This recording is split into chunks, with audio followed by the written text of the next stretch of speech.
Hello and welcome to the Audiobook Club. This week we're so lucky to be joined by playwright and director Paul Birch. Paul, thank you so much for joining me on the show. How are you today? I think I'm all right. I never quite know how to answer that question these days, but I think I'm okay. Well, that's as good as anyone could ask. So, as is tradition on the show, would you be able to tell us a little bit about your background and how you found theatre and writing? Sure. Like most people, I guess, I kind of fell into plays at school and really loved not only being in plays, but we had a brilliant drama teacher called Stephen Ricks, and he did this thing where he made us set up our own touring theatre company, making plays that we wanted to make. So a couple of us wrote plays and toured them to other schools, and they were dreadful. But it was brilliant to be given that agency. So I didn't, I later trained as an actor, Mm, but at the back of my head, I was always a writer, maker, director, actor as well. So yeah. that's where it all began.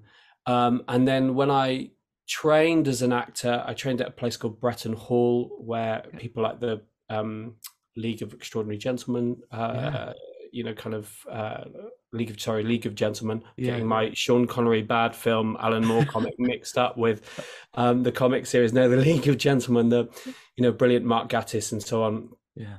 and the Inside Number Nine, phenomenal writer makers went, and I was there after them, but.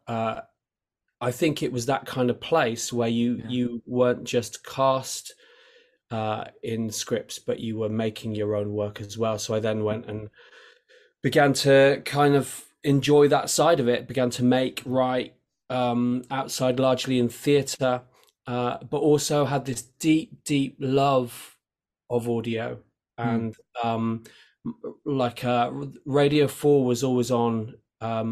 Yeah, in my working class household, I should say, it sounds yeah. very middle class, but Radio 4, and for international listeners, that's kind of like NPR for Mm, American listeners. That was always on in the house, and they had drama slots. And I remember being in my grand's house, and the Brian Sibley audio dramatization of Lord of the Rings, which is like 16 hours long, yeah. was on.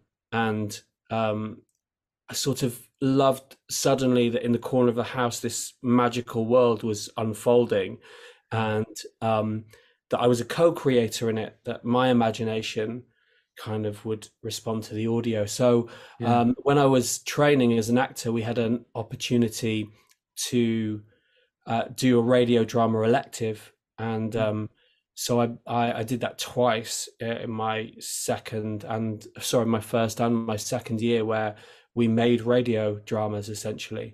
Yeah. So audio's kind of is my favorite medium, more than TV, more than film, more than theatre. Although I largely work for the stage. So Yeah. that's my very long.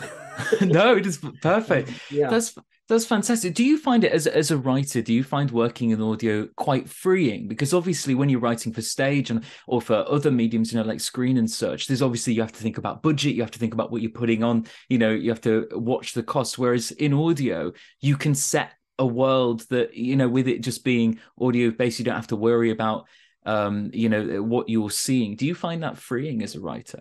Oh, 100%. And it's not just that you can do things that maybe you don't have the budget for, say on the stage or Mm, even in film. Not mm, that I've written for film, but if you decide to have an army, obviously that yeah. costs more. But there are things you could always do pre CGI in audio. You could set a scene in a cow's stomach. Yeah. You can um, you can have people be invisible. You can make worlds explode. Yeah. I just I really love that there are no limits. And I love oh my gosh, do I love the ingenious ways in which audio producers and sound designers can do Yeah. incredible things.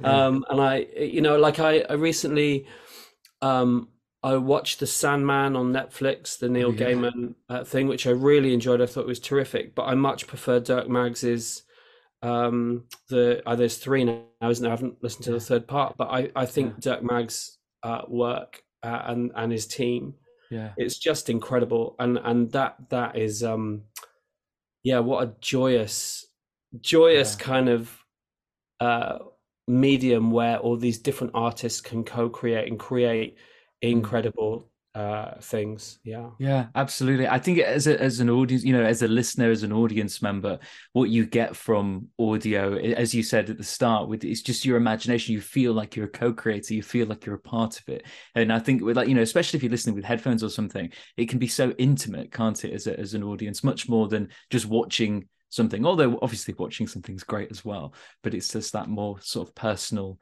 experience, I guess. Yeah, I think that famously it's the most easy to turn off. Mm. It's interesting because my grand hated the Lord of the Rings. Oh, lots of dwarves, goblins, what a load of rubbish. Yeah. And wanted the archers to come on, you know. Um, but she didn't turn it off. But I think it is one of those things where a kind of beige audio drama. I remember there was this time when there was a lot of Radio 4 dramas that I personally found quite beige, and Yeah. I just, yeah, I don't need another 19th century diary, Yeah. really. Yeah. Thanks, Yeah. bye.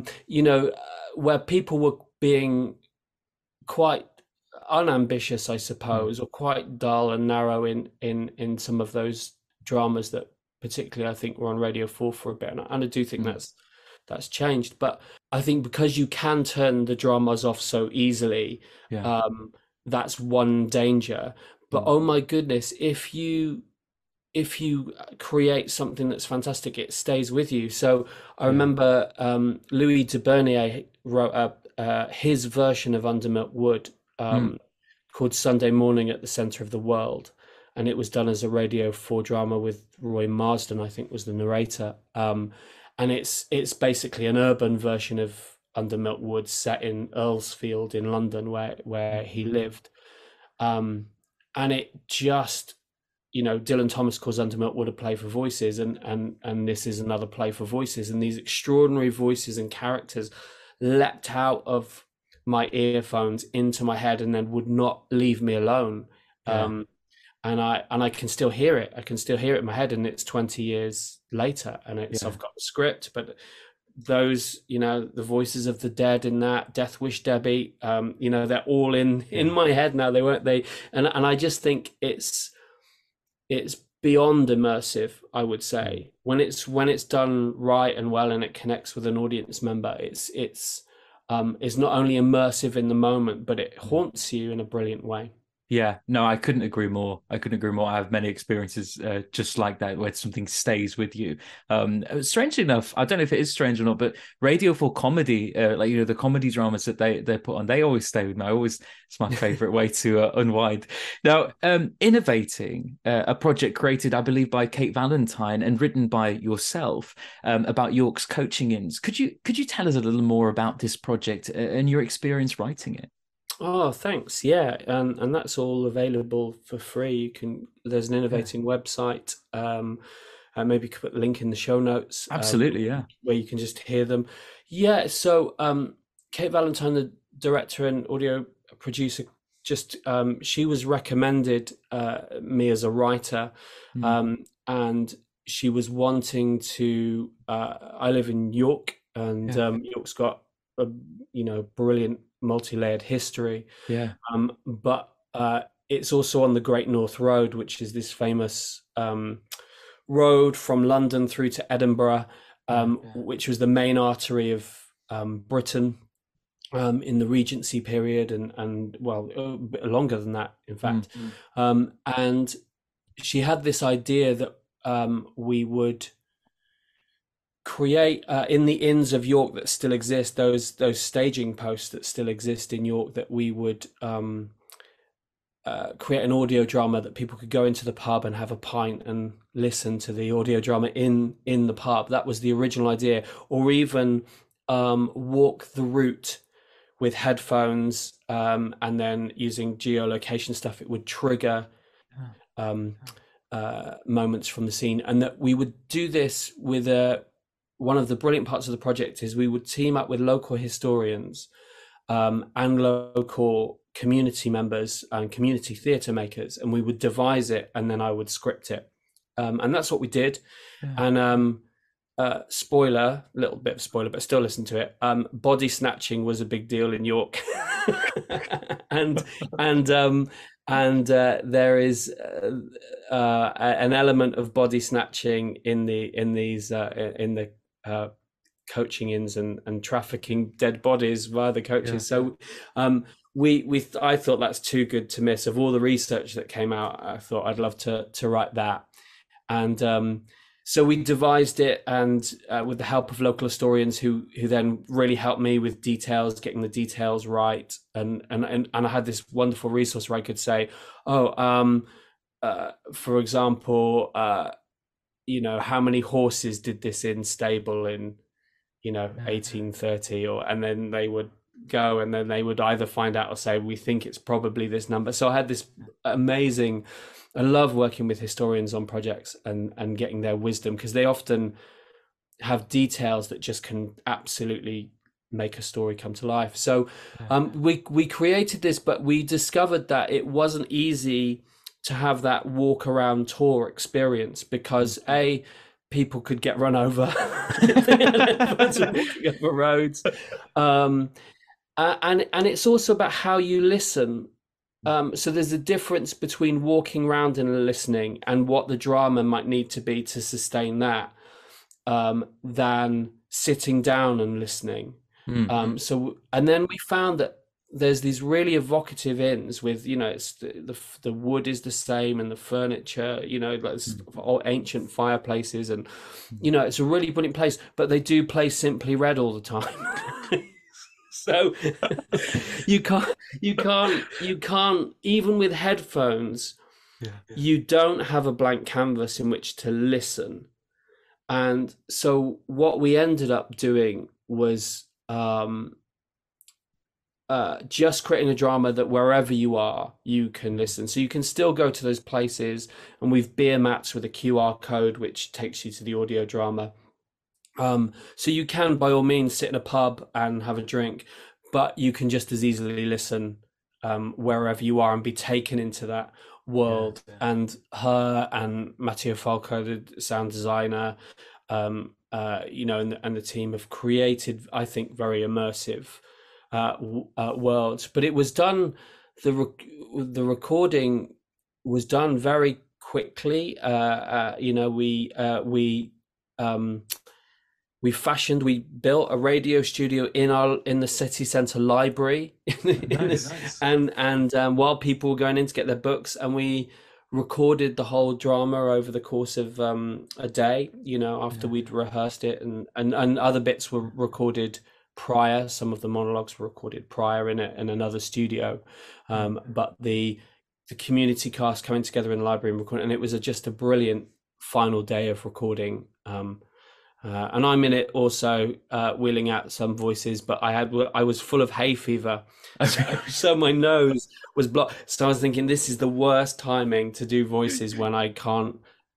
My nasal passages were full of pollen, so apologies for that. I think the acting hopefully is still okay. But, that's such a fantastic and fascinating idea, and I love the idea of if you could listen to it, like in a pub in York, getting that sort of surroundings. I think that's fantastic. I love York. I'm from Goole, so just outside, but I go to York very often, and things, to the Theatre Royal and such. But yeah, just that surrounding, so full of history and so rich, tremendous. Now, you also perform and teach improvisation. This is a medium that truly fascinates me.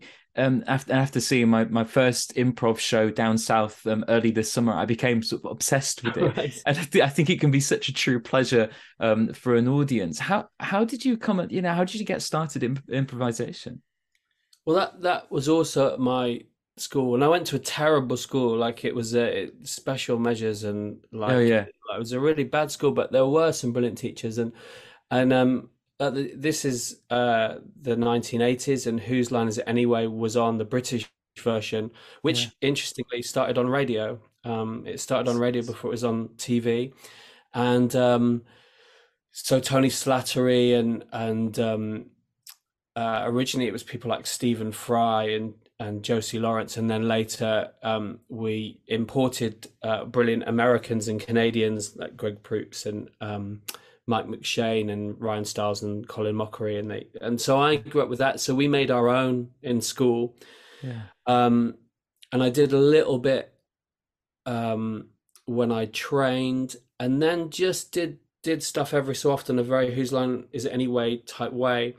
But me and some other improvisers we needed to work our craft. And just before the pandemic, the mothership for us of improvisation is Chicago, is IO and Second City. Yeah. And so we arranged to go and train there for a little bit, but then the pandemic hit, so we couldn't. But we ended training online, one of the virtues of online. And it honestly, I think, kept me sane through the pandemic, was doing that. And through that, we now have a Chicago teacher, Craig Euler, who teaches us online. And then he said to me, you should train at the Second City, which is where, you know, Tina Fey and Amy Poehler and Bob Odenkirk, and back in the day, Mike Myers and Eugene Levy and Catherine O'Hara, you know, all trained. So I auditioned and got in and trained there, and now we are doing lots of what they call long form.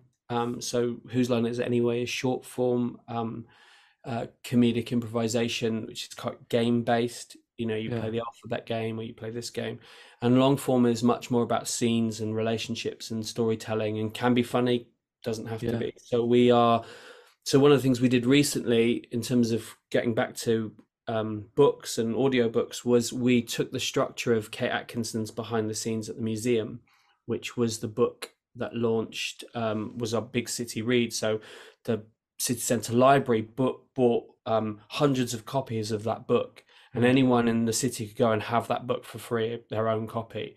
And in the book, objects trigger memories and stories.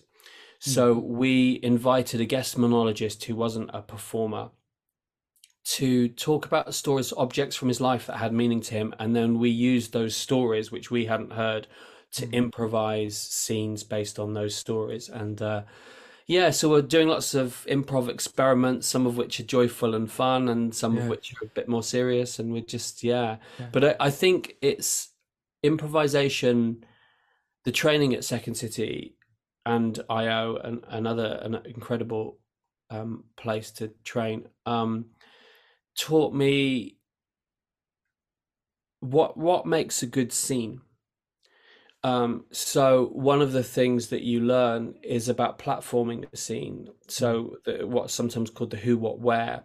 And I'm so used to writing and have been so much subtext. But in improvisation, if you're too subtexty, the other person has no idea what you're on about. So it's about elegant ways of communicating the platform, the basis of the scene, so that the other improviser can respond and build on that scene. And I think my writing's got much better. And I remember another teacher I had, a brilliant Chicago teacher, but he's now in LA, Tim Pool. And he said, when you're improvising, give your characters an objective that they can actually meet in the scene. So, for example, if a husband and wife are struggling in their marriage, they can't solve their marriage in the scene.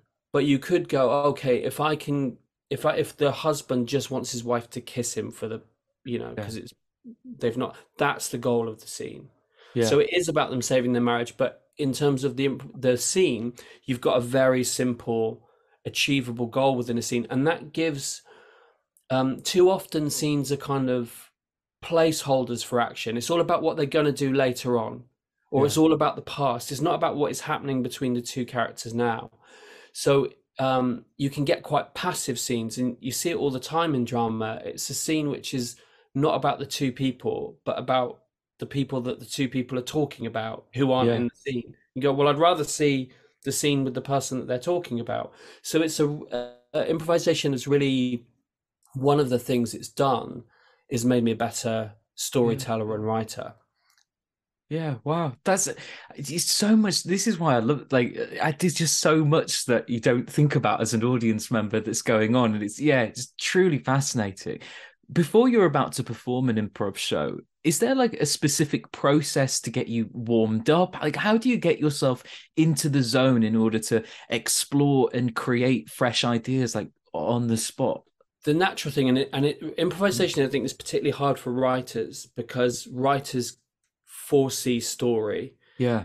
and so I can be a bad improviser because I can go into scene and go, oh, okay, this is where this scene has got to go, and then I'm essentially driving my scene partner to catch up with the story that I've got in my head. Yeah. And improvisation cannot work like that. Only bad improvisation works like that. I have to surrender where I want the story to go and listen to, and then we build the scene line by line. So this Yeah. line leads to this line, and neither of us know where it's going, but we're just so listening is really the heart of it. Before anything else, it's not about how do I get the ideas from my head out. It's listening and then just responding to that idea.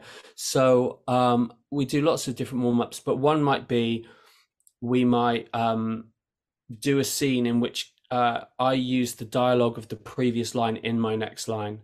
So if I said, oh, it's raining tortoises outside, the next line would be, the tortoises raining outside are a bugger because you keep tripping over them. And it's not that that's how you improvise, but what it does is it means that you're not improvising from your own ideas. You are always seeking to build off the previous line. So there's lots of drills like that help. Language is really important. So some improvisers we use the word, and this is life skills really. You know, some people will use the word I a lot. I think this. Well, I think you should do that. I. Yeah. And some people will use the word you. You always. You do this. You do. And what that does is, if I use I a lot, then I am focused on my ideas. If I use you a lot, then I'm entirely focused on the other person. And what you want is a balance. So just by using the words I and you almost equally, when you're coming up with lines, change the dynamic of the scene and make it more equitable in terms of what comes out. So we'll do drills. Those are kind of specific drills to just help either listening, being aware. If we're doing a short form show, we will do all the games just so that we're clear on, oh, this is how we play the alphabet game, or this is how we play committee. Even though we won't obviously use any of that material. Just to get us into the space. And post pandemic, because we were doing so much online, you know, improvisations were kind of sat or they were stood up, and there wasn't much movement. So just getting back into the space. But there's a beautiful exercise which I didn't learn at Second City or IO, but was sort of oral tradition, which I love, and I'd recommend any makers of drama, writers, to play it. And what you do is you improvise a scene, but the person that has the next line cannot speak straight away.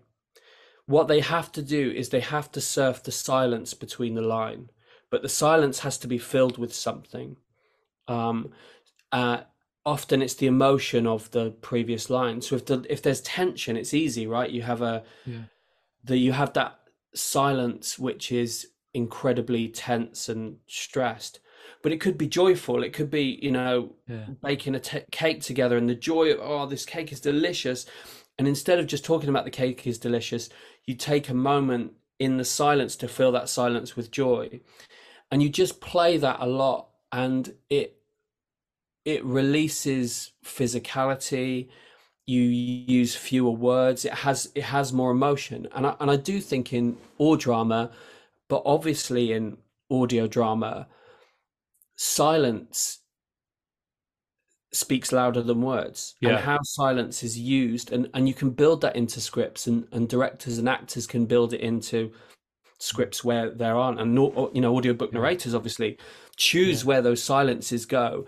But I think there used to be this phrase in scripts which they've got rid of, I've noticed, called the pregnant pause, um, uh, which is a kind of, you know, yeah, not a hugely helpful term, except that I like the idea of silence being full of something: Yeah. tension, hate, love, joy, bewilderment.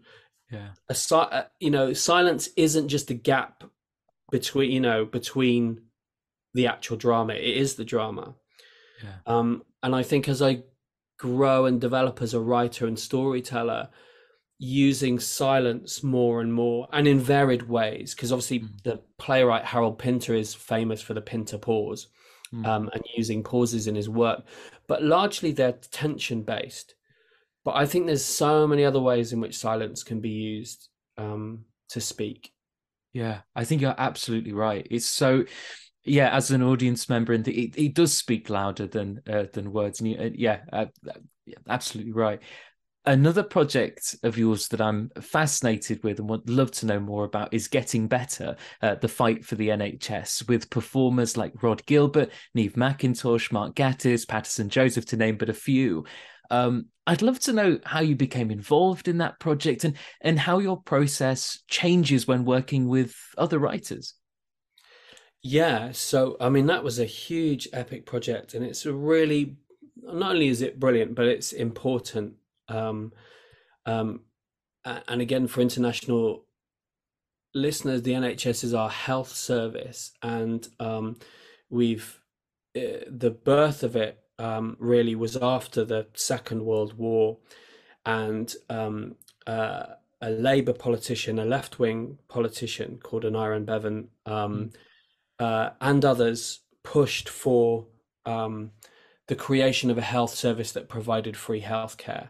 And Mm. we've enjoyed that for many, many years. And, and in the pandemic, every Thursday night we'd come out and we'd applaud the NHS workers. But it was hard fought. It was a difficult thing, and very nearly didn't come to pass. And I think it's a Mm. timely story now, because we have politicians that want to take that away. They Yeah. want to turn it into profit, not for the country, Mm. but for any company based anywhere that may or may not pay tax, to turn it into a vehicle for making money as opposed to a vehicle for providing healthcare for all. And therefore it's not just memorializing the birth of it, but appreciating it, and also appreciating some of those fights over healthcare provision are the same fights we're having now in Mm. different ways. Um, so it was a really privilege to be one of the writers on that story. Mm. The way that it worked was different writers worked on it in different stages. Okay. So I came on board at later stages, Mm. and then had a brilliant script editor, Kenton Hall, who took it through to Mm. the final stage. So it wasn't like a writer's room, and each of the writers that worked on it brought their own unique, brilliant Mm. flavors to it. So I think all of Yeah. that is in the drama, Yeah. which is a 10 episode drama, which is on Audible, and it's free if Yeah. you've got an Audible subscription. And I strongly recommend to go and hear it. I found it very moving to work on it, and I think one of the joys of working on something like that is it forces you to understand a piece of your history that someone is paying you Yeah. to research and to learn. And so I didn't know much about that history. I had Mm. glimpses, pockets of it, but kind of understanding it more was a gift to me. And I Mm. hope that I did the people who I wrote about, who obviously were some were fictional Mm. characters, to help us tell a story. So there's a one strong strand of the story is about a female doctor in Manchester, who works at the hospital, the first NHS hospital that's opened. So she's fictional, but is based on Yeah. obviously real characters, and her frontline work compared to the stuff in Parliament Mm. and Nye Bevan's work, there. So the two, and then the two come Yeah. together. So many important events, and you could do huge dramas. You could do a 10-part series about one of those moments, Mm. But I do think it's a very accessible and sort of ripping yarn that takes you into the Mm. history. It's not dry at all. We were really resisting trying to make it a dry drama. It's about Mm. people living in extraordinary circumstances trying to make extraordinary things happen. Yeah. Yeah. Yeah, absolutely. I think you're so right. It's such an important story to be told right now as well, because of everything that's happening, and the prospect of it being taken away, or being privatized in different sectors and split up and stuff, and it's just heartbreaking. So to be that story being told, it seems just more important than ever at this current time. Now, you're also one of the facilitators on the RSC's 37 Plays project. Could you tell us a little bit more about what this is, how one can get involved? How I know you're doing a course at the York Theatre Royal in next year. Is that right? At the start of next year? Yeah, Yeah. yeah. So, I did want to shout out Mm. Ian Hagan and Barnaby Eaton Jones, who produced Getting Better and who kindly got me involved. They've just been Yeah. nominated for Audio Producer of the Year. Oh, fantastic. Yeah, yeah, as Yeah. for their work on that, and they're amazing. And check out all their Yeah. work. They're ace. I wanted Yeah. to say that. Yeah, technically, I'm not my contract. I'm not working for the RSC, Royal Shakespeare Company. I'm working for York Theatre Royal, Mm. but York Theatre Royal are one of the partners with the Royal Shakespeare Company who are wanting to find 37 plays for the nation, the people's plays. Mm. So Shakespeare, after his death, his plays were collected into the first folio edition, and actually they're not all his plays. We know of others that have Mm. disappeared, like Cardenio and so on. But we sort of everyone probably at some point has seen the complete works of Shakespeare, even though they're not complete. But but that which is kind of the folio plays, and there's Yeah. 37 of them. So the RSC want to kind of celebrate this by finding 37 new plays. And so I think there's two categories: category for young people to submit, and anyone else. And the plays can be as 1 page long, or they can be 100 pages long. Mm. That's the only criteria. And they will be selected by a team of readers who will choose what would be the folio for 2023, and what are those subjects. And they don't have to be inspired by Shakespeare or in response to Shakespeare's plays. They can be about anything and set Yeah. anywhere about anyone. And it'd be interesting to see what that says about Yeah.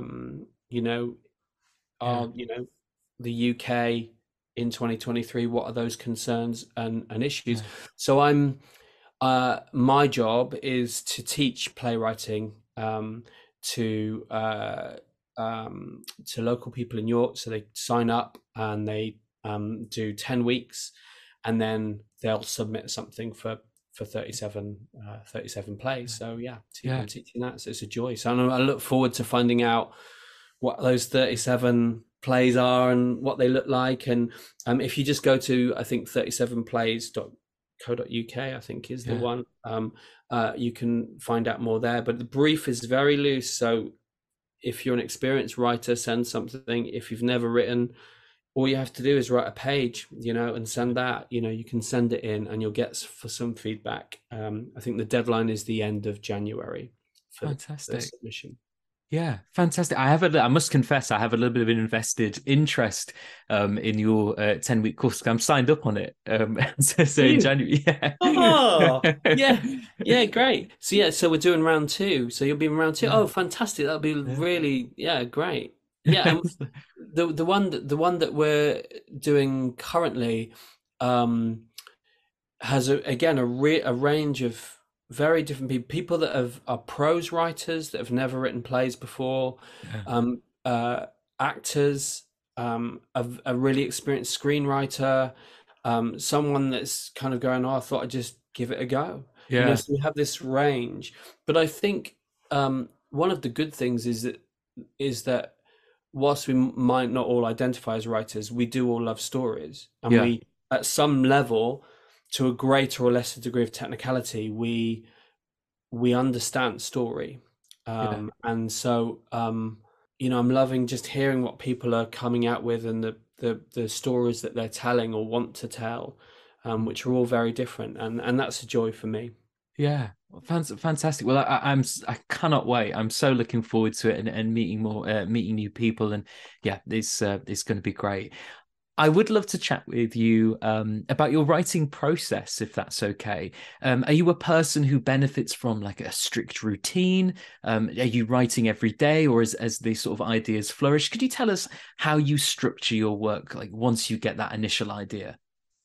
Yeah, I've been listening to the podcast, and I'm deeply envious of some of your brilliant guests who they have their own studio, Yeah. and then they have a huge pile of work, very demanding, and then they have I was listening to the most recent one, and the talk of the lip balm, and Yeah. I was thinking, oh gosh, that sounds amazing. I mean, I'm sure, as was said, it's not Yeah. always easy, but that is the focus. Yeah. And it's very difficult to make a living as a writer, and I think my first commission was in 1997, Yeah. um, and I've just finished a script, and for the first time in a long time, I have no commissions Yeah. ahead. And even when I do have commissions ahead, I have to make a living in other ways. Yeah. Um, plus, I have three children, three boys who are very demanding. My wife's doing a PhD, um, so I'm juggling childcare Yeah. to support her and her work. Um, so I write where I can. Yeah. Yeah. Yeah. And that's easier when someone's paying me money, because it's easier to go, okay, well, this means I can literally pay for the time to do this. Yeah. Um, but sometimes the commissions come in when I'm already, feels like I'm at capacity. Yeah. Uh, but yeah, I don't want to turn the work down. So you can do Yeah. a certain amount of schedule wrangling and can say, Yeah. look, I'm not going to be able to touch this until September. Yeah. Is that okay? But largely, I find it's managing life Mm. and writing around it. So there's not, I can't remember whether it's Proust or someone who would write so many words per day, and when Mm. they hit that word count or number, they would just stop. Or Stephen King's got his ritual, hasn't he? Of I think he does a morning walk where he Yeah. kind of cogitates, then he writes all morning, fresh new material, and then the afternoon is spent doing admin, and then evening is rewrites or telly. Yeah. That's kind of he's been doing that for years and years and years and Yeah. years. And I do want to shout out his book on writing, which I think is a brilliant book for writers. Whether you Yeah. like, I'm not a particular horror fan. I do like Stephen King, but Mm. I think On Writing is a really brilliant craft manual for writers. Yeah. So I'd recommend that. But yeah, my life has no easy rhythm to it.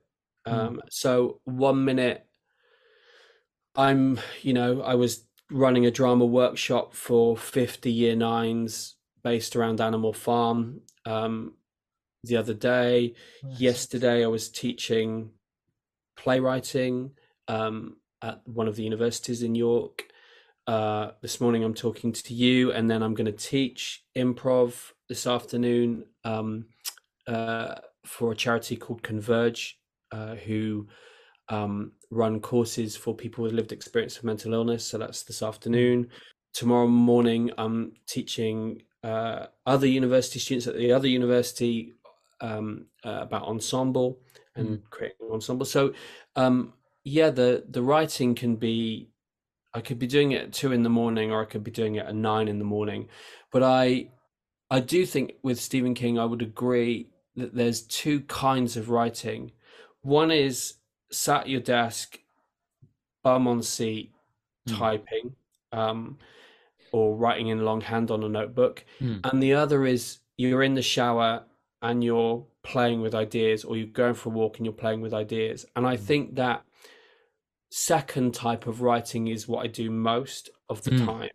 And actually it's where the creativity comes in, it's where the problem solving comes in, and then the actual sitting down to write is um much more straightforward, and it's much more, and you do make discoveries as you write, even if you've outlined and this is the plot. I think you do make discoveries as you write. But I think in terms of solving big problems like structure, Mm. or which point of view does this story need to be told from, happens more likely when you're out for a run, or um, you're cooking spaghetti bolognese for the kids and suddenly go, oh, that's what should happen to the character. That's more, I think, how our brains work, because Yeah. when we're focused, when we're concentrated, as we are in front of a computer, by definition we have a narrow focus. Yeah. So we are concentrated on a particular thing, and that kind of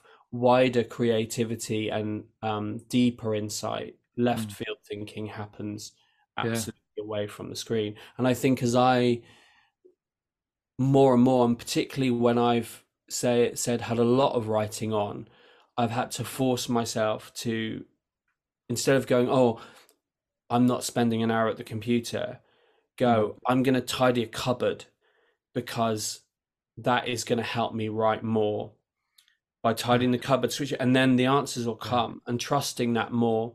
And I know the Cohen brothers often take naps when they're working on scripts, and I do think that kind of stuff, like, it sounds counterproductive, but I do think in terms of creative work, Yeah. step away from what looks like work and into play, or Mm. into something else, and then your brain misbehaves and will deliver you brilliant insights and Yeah. answers.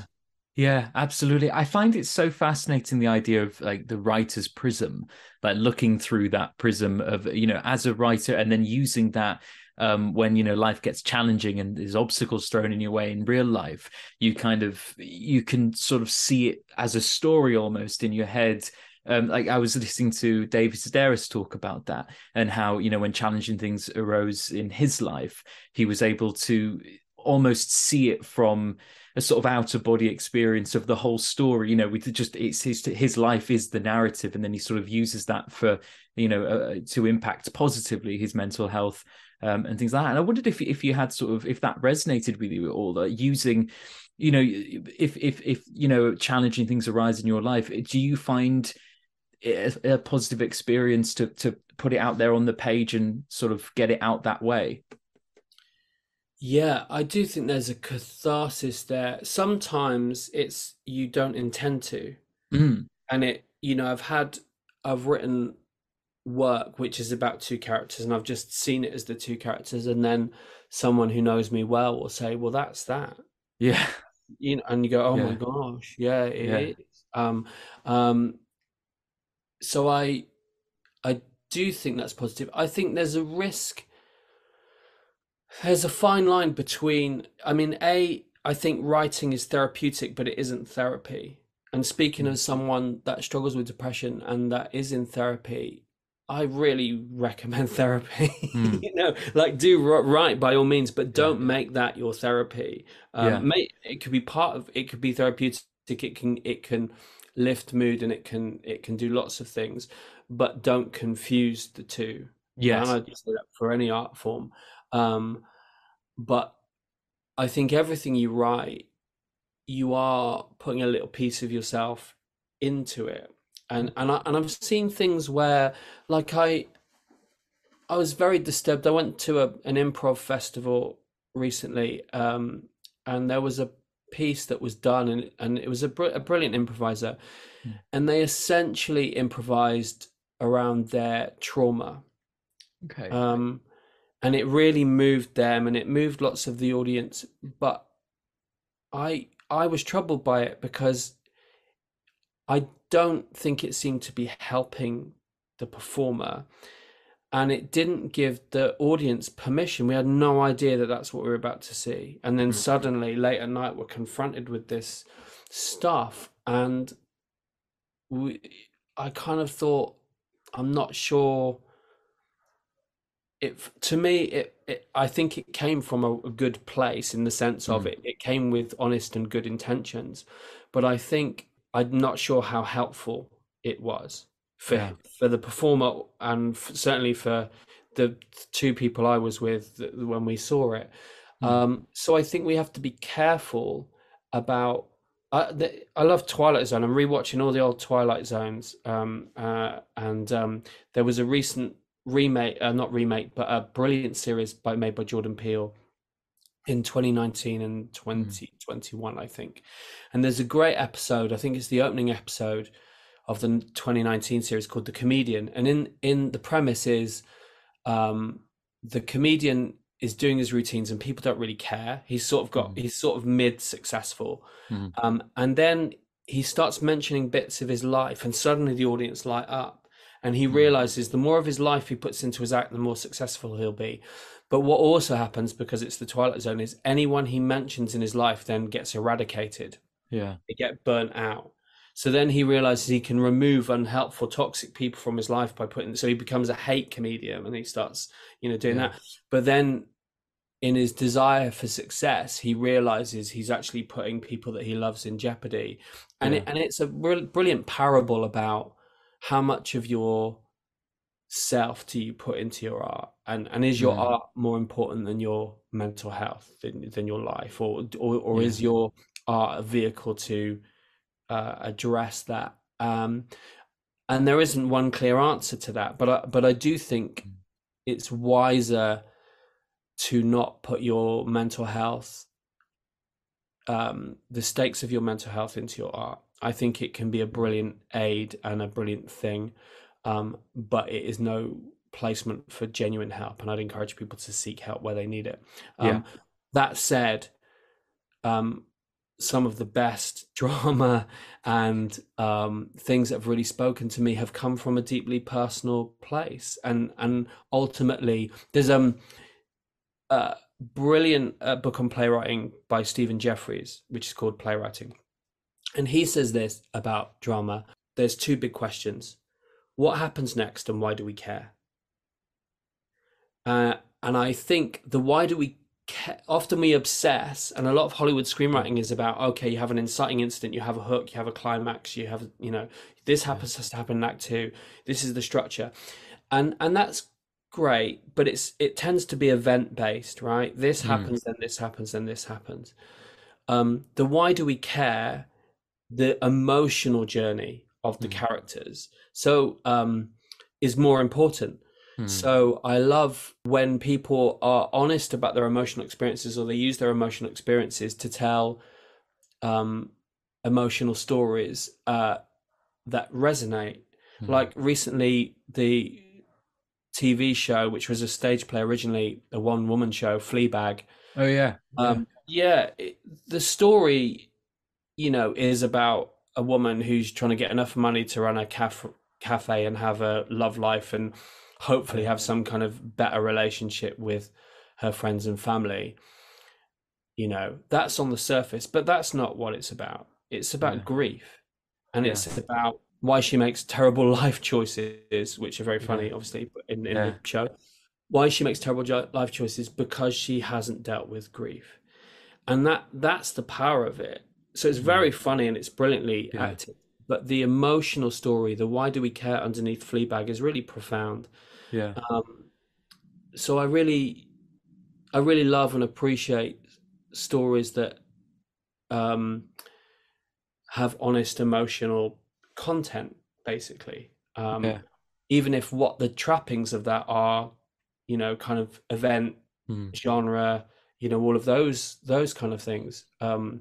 So yeah, that's my very garbled answer to, I guess, it can be cathartic, but don't make it your therapy. And focusing on the emotional journeys of your characters is more important than the events that cause Yeah. those emotions or affect those emotions. You know, Yeah. I guess Lord of the Rings, going back to that early thing, part of the power of that story really is Sam and Frodo and their friendship, and how Yeah. that is really jeopardized, Yeah. and the cost of that is actually more important than chucking a ring in a volcano.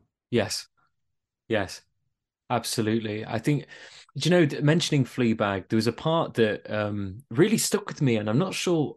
I just found it so profound. It was weird. It was about they're talking about a story where someone does something very strange with a pencil and a guinea pig. You know that part, Yeah. and they're talking about it, and then they say, "Oh, that's why you put rubbers on pencils. Why to do this to a guinea pig? No, because people make mistakes." And that stuck with me so much. I just, it's just I just kept sort of finding deep, meaningful, beautiful messages from really funny and strange stories and strange ways. And I thought that was so well done.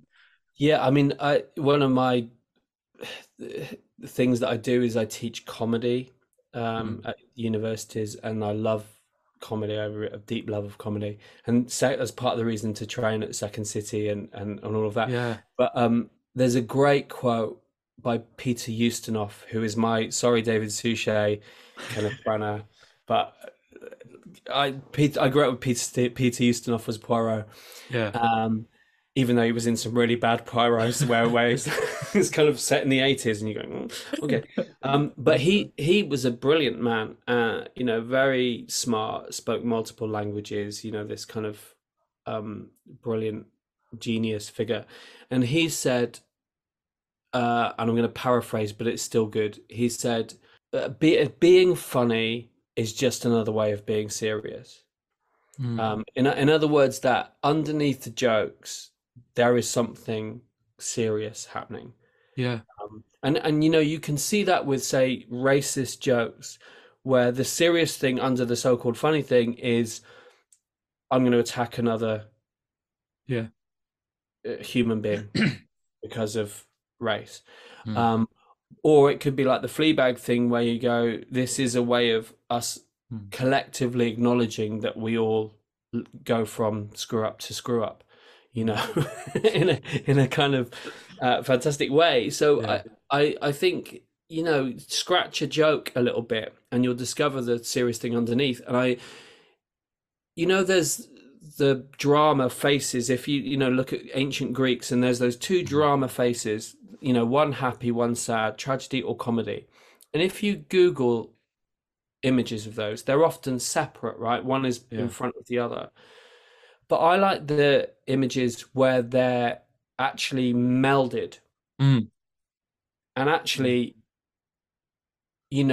we find comedy in tragedy, and we find tragedy in comedy, Mm. and they are the same thing. It's just they're coming from slightly different views. But underneath both of them, I think, even in the silliest of stuff, Yeah.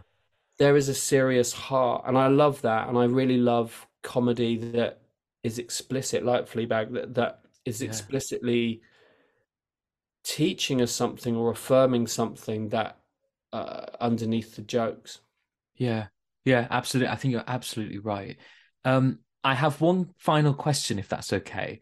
Um, we hear so much about it's not what you know, it's who you know.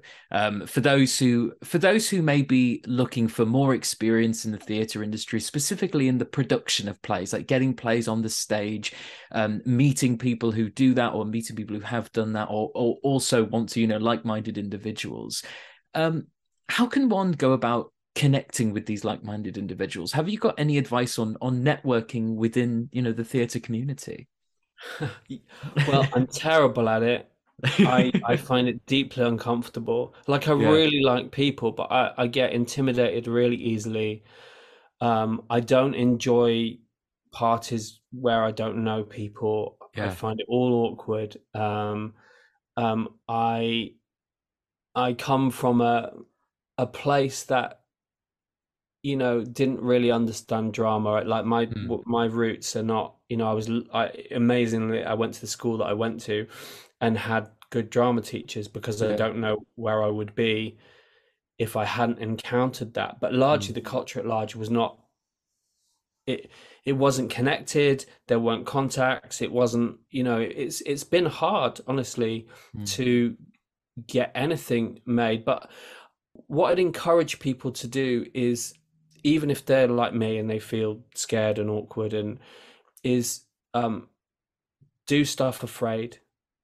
Try and have and I would say try and get a coffee and a conversation. Just try Mm. that.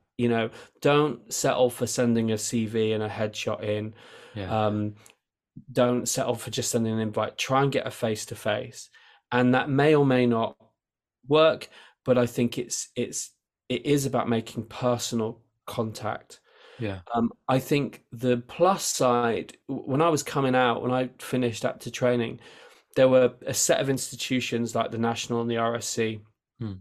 the BBC, and there were gatekeepers, as there still are, to those places. And you would sort of have to either know someone, you went to Oxford with them, and that would get you into this and to that, and that still is there.